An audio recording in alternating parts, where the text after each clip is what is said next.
Meantime, Venezuela's interior minister is urging citizens to remain calm. Diosdado Cabello emphasizing the country's population is organized and ready after an operation was carried out in conjunction with U.S. law enforcement. President Maduro was captured by elite Special Forces troops. Joining us now is Dan O'Shea, retired U.S. Navy SEAL commander. Mr. O'Shea, sir, thank you very much for being here. Good morning. Now, this strike and capture follow a months-long pressure campaign from the U.S. on the Venezuelan leader. Is this move a complete surprise? Your reaction?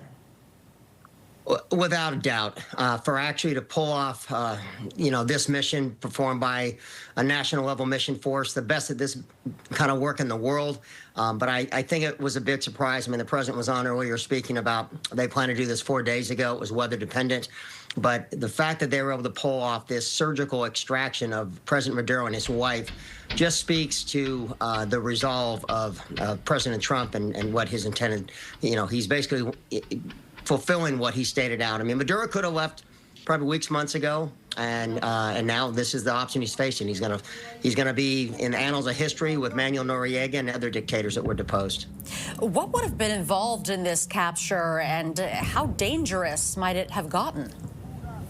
Well, I mean, anytime you send in a very small elite force, flown in by the best helicopter pilots in the world, but they first and foremost had to get the intelligence. So you would have had surgical intelligence, tactical intelligence that led. It's very important to launch these type of missions. You need to verify the location, verify the 10-digit grid to know exactly where the individuals are being held, and then the approval to launch it. But that took some serious gumption, because essentially we don't have a footprint in Venezuela. We have a blockade.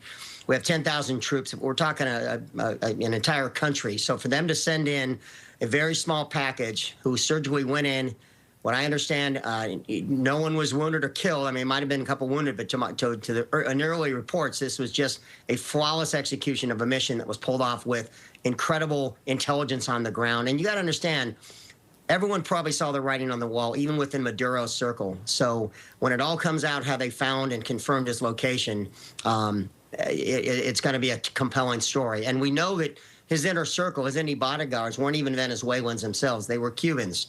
So you got to wonder where their allegiances lie. But this was a surgical strike, flawlessly executed, and really has proven to the world that, if you're going to deal in narco-terrorism and drug trafficking and a whole host of other things, turn down an election where you're obviously defeated, the world's going to come calling. And in this case, it happened to be President Trump and the U.S. military. The U.S. Aviation Administration is saying that the airspace over Venezuela is off limits due to risks associated with ongoing military activity. What does this tell you? Well, no, this is the blockade. Both the naval and the air blockade has been in effect for a number of weeks now. I know commercial flights, were limited, if not shut down completely. So that was all part of the strategy. I mean, Trump put a noose around Maduro. They gave them options, but Maduro did not take that option, and that's why they were forced to, he's now going to be facing, I've already seen Pam Bondi post that he's going to be indicted up in New York. He's going to face a trial, and again, he's going to end up in jail, and probably for life. He probably should have taken the exit package that was offered to him behind the scenes through diplomatic channels months ago, but he did it, and now they have just taken the head of the snake in Venezuela, and now what happens next? Will the verification of the election that we know there was a lot of fraud in, will that turn over with a Nobel Prize winner? Will she now come to power, and what will that look like? So they took the head of the snake off, and now it depends on who are the other key players involved in the Maduro administration.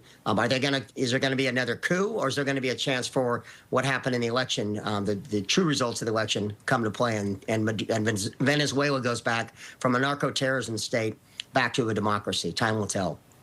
Great to get your thoughts on this. Thank you very much, Mr. O'Shea. Thank you. That is Dan O'Shea, retired U.S. Navy SEAL commander.